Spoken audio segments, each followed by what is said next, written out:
भइल बाड़े गुंडा सखी।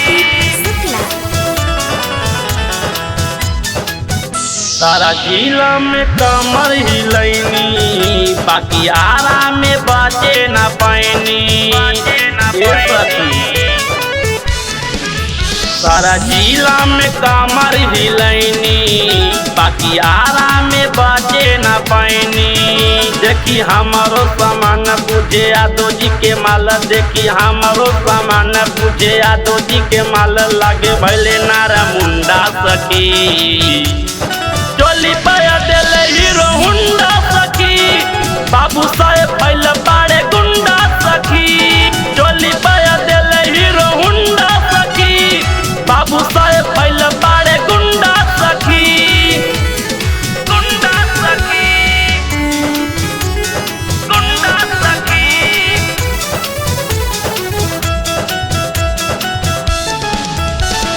बाबू साहेब भइल बाड़े गुंडा सखी।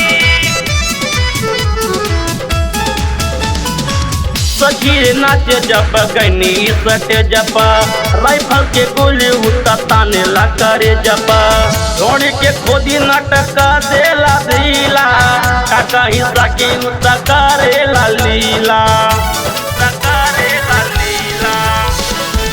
सखी रे नाचे जब गनी सटे जब, राइफल के गोली उता ताने ला करे जब, ढोड़ी के खोदी नाटक देला ढीला, काका हिस्सा के उता करेला लीला। चाहे होई मारा मारी कहे नाचा बारी यारी, देखी जरी गई जीवा सखी। चोली पाया देले हीरो हुंडा सखी, बाबू साहेब भइल बाड़े गुंडा सखी। चोली पाया देले हीरो हुंडा सखी, बाबू साहेब भइल बाड़े गुंडा सखी। गुंडा सखी, गुंडा सखी।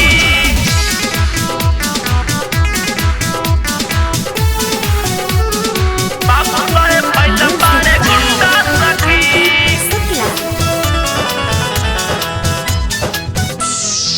महफिल के पूरा जमा दे अब हमरे, चोली में छौकी जब दू गो बमरे।